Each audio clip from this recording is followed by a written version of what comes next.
Belakangan ini istilah darurat militer mendadak memenuhi timeline media sosial. Di tengah memanasnya situasi sosial politik dan gelombang demo di berbagai daerah, banyak yang bertanya-tanya, sebenarnya apa itu darurat militer dan apa dampaknya kalau benar-benar diberlakukan? Semua akan kita ulas di video ini. Darurat militer adalah kondisi ketika negara berada dalam keadaan bahaya yang serius di mana ancaman yang muncul tidak lagi bisa ditangani oleh aparat sipil dengan aturan darurat sipil biasa. Darurat sipil biasanya berlaku untuk situasi seperti konflik antar warga, bencana alam, pandemi, atau masalah administratif. Namun, jika ancaman meluas, bersenjata, atau menimbulkan korban besar, maka status darurat sipil tidak lagi cukup, dan disinilah darurat militer diberlakukan. Dalam kondisi ini, Tentara Nasional Indonesia (TNI) mengambil peran utama menjaga keamanan dan keutuhan NKRI sesuai dengan amanat Pasal 7 Undang-Undang Nomor 34 Tahun 2004. Operasi militer dapat dijalankan untuk menghadapi pemberontakan bersenjata, gerakan separatis, hingga ancaman perang. Berdasarkan Perpu Nomor 23 Tahun 1959, kewenangan untuk menyatakan darurat militer berada sepenuhnya di tangan Presiden Republik Indonesia. Dalam kapasitasnya sebagai Panglima Tertinggi TNI, Presidenlah yang memiliki otoritas penuh untuk mengeluarkan keputusan tersebut. Begitu status darurat militer diumumkan, keputusan itu langsung berlaku secara sah di seluruh wilayah yang ditetapkan. Dan menariknya, hanya Presiden pula yang berhak mencabut kembali status tersebut bila keadaan sudah dianggap pulih dan terkendali. Dengan kata lain, darurat militer bukanlah keputusan yang bisa diambil oleh sembarang pihak, melainkan langkah konstitusional yang datang langsung dari pucuk pimpinan negara. Darurat militer bukanlah kebijakan yang bisa diterapkan sembarangan. Status ini hanya diberlakukan ketika negara menghadapi ancaman yang benar-benar serius dan sudah tidak dapat lagi diatasi dengan mekanisme hukum atau aparat sipil biasa.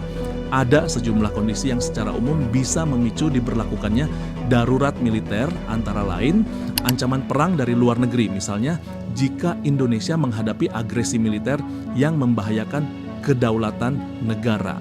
Pemberontakan bersenjata di dalam negeri seperti gerakan separatis atau upaya kudeta yang mengancam keutuhan NKRI. Kerusuhan sosial skala besar yang menyebabkan lumpuhnya roda pemerintahan dan terganggunya stabilitas nasional.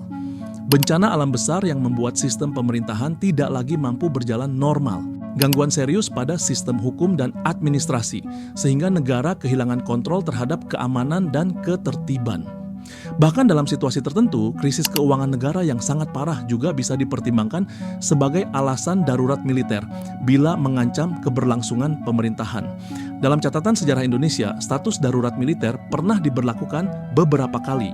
Misalnya di Timur Timur pada tahun 1999 ketika kerusuhan pasca jajak pendapat menyebabkan situasi keamanan memburuk. Kemudian pada tahun 2003 di Aceh, pemerintah menetapkan darurat militer sebagai langkah menghadapi konflik panjang dengan Gerakan Aceh Merdeka atau GAM. Kedua peristiwa tersebut menjadi contoh nyata bagaimana darurat militer digunakan sebagai instrumen terakhir negara ketika situasi berada di luar kendali.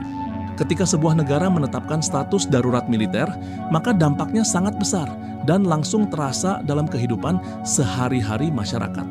Semua sistem yang biasanya berjalan di bawah kendali sipil akan berpindah ke tangan militer. Berikut beberapa konsekuensi penting yang biasanya terjadi. 1. Pengambil alihan kekuasaan sipil oleh militer. Begitu status darurat militer berlaku, seluruh urusan keamanan dan ketertiban berada di bawah kendali Tentara Nasional Indonesia (TNI). Artinya peran polisi, kepala daerah maupun pejabat sipil dalam menjaga keamanan akan berkurang drastis karena keputusan utama dipegang oleh komando militer. 2. Pembatasan hak-hak sipil, kebebasan masyarakat termasuk dalam hal berpendapat, berkumpul, dan menyampaikan informasi akan dibatasi. Media massa, penerbitan, hingga selebaran atau pamflet bisa disensor oleh pihak militer jika dianggap mengancam stabilitas keamanan. Dengan kata lain, ruang demokrasi menjadi lebih sempit. 3. Penangkapan dan penahanan tanpa proses hukum panjang. Dalam keadaan normal, penangkapan seseorang harus melalui prosedur hukum yang ketat. Namun dalam darurat militer, aparat militer memiliki kewenangan menahan seseorang hingga 20 hari tanpa perlu proses pengadilan yang rumit. Hal ini dimaksudkan untuk mempercepat penindakan terhadap pihak-pihak yang dianggap mengancam negara. 4. Pengusiran atau larangan tinggal di suatu wilayah. Militer berhak memaksa seseorang meninggalkan daerah tertentu apabila keberadaannya dianggap membahayakan keamanan. Misalnya, tokoh yang dicurigai memprovokasi kerusuhan dapat diusir dari wilayah tersebut demi mencegah konflik lebih besar. 5. Kewajiban kerja untuk masyarakat. Warga sipil bisa diwajibkan untuk ikut membantu kebutuhan militer, baik dalam bentuk logistik, pembangunan fasilitas pertahanan, hingga dukungan operasi keamanan. Hal ini diatur agar seluruh sumber daya negara bisa dikerahkan untuk menghadapi ancaman.